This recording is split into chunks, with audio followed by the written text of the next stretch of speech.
Sindhudurg academy engineer doctor होण्याचा राजमार्ग। 10वी नंतर स्टेट बोर्डसह जेईई, नीट, एमएच, सीईटी, नाटासाठी इंटिग्रेटेड बॅच सुरू। हैदराबाद, चेन्नई, मुंबई, कोटा येथील तज्ञ प्राध्यापकांचे मार्गदर्शन। डिजिटल स्मार्ट बोर्डसह एसी क्लासरूम। 6 वर्षांची यशस्वी परंपरा।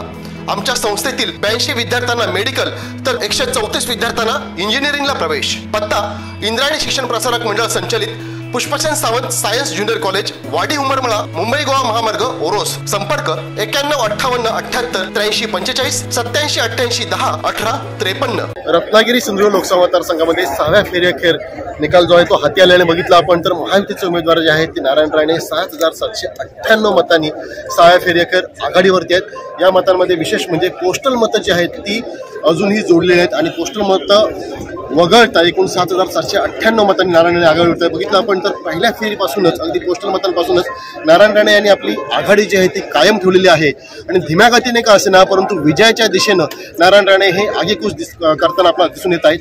जवळपास मागील 10 वर्षांचा आपण आढावा घेतला असता जो काय पराभव झाला होता राणेंचा तो पराभवाचा पूर्णपणे उट्ट काढण्याच्या इराद्यानंच राणेंनी या निवडणुकीच्या मैदानामध्ये आपलं पाऊल टाकलं होतं आणि पूर्णतः तशीच निवडणूक यंत्रणा जी आहे ती प्रचार यंत्रणा राबवली होती आणि त्याचंच फळ जे आहे ते कुठेतरी आता आपलं बघितलं तर दिसून येत आहे। आणि 6व्या फेरीकर बघितलं आपण तर 7798 मतांची आघाडी जी आहे ती राणेंनी घेतलेली आहे आणि पुढच्या जवळपास 17 फेरीनंतरच पूर्ण निकाल जो आहे तो हाती येईल। पण तुर्तास तरी बघितलं आपण तर भाजप आणि महायुतीच्या गोटामध्ये उत्साहाचं आणि आनंदाचं वातावरण आपल्याला दिसून येत आहे।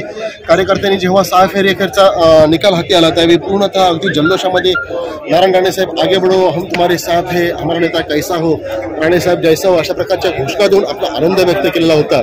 आणि इथं अगदी बघितलं आपण तर आमदार नितेश राणे अगदी सकाळपासूनच मतमोजणीला सुरुवात व्हायच्या आधीपासूनच बघितलं आपण तर भाजपाच्या गोटामध्ये इथं पेंडॉलमध्ये ठाण मांडून आहेत आणि कार्यकर्ते जे आहेत ते संपूर्ण रत्नागिरी सिंधुदुर्ग जिल्ह्यातील इथं एकवटताना दिसून येत आहेत। आणि जसजशी मतमोजणी होत आहे, मतमोजणी फेऱ्यांचे निकाल जे हाती येत आहेत तसं बघितलं आपण तर सुरुवातीपासूनच जसं आपण म्हटलं की राणेंनी आपली आघाडी जी आहे ती कायम ठेवलेली आहे। एकाच फक्त 4थ्या फेरीअखेर बघितलं आपण तर विनायक राऊत यांना फक्त 30 मतांची एक नाममात्र आघाडी मिळाली होती। त्यानंतर मग 5व्या आणि 6व्या फेरीअखेर राणे यांनी ही आघाडी मोडून काढत तब्बल 7798 मतांची आघाडी घेऊन विजयाच्या दिशेनं आपली पावलं टाकलेली दिसून येत आहेत। कॅमेरामॅन आनंद तांब्यासह राजन चव्हाण, आपला सिंधुदुर्ग, रत्नागिरी।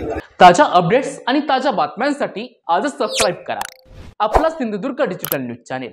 लाईक करा, शेअर करा, कमेंट करा आणि महत्त्वाचं म्हणजे बेल आयकॉनला क्लिक करायला विसरू नका।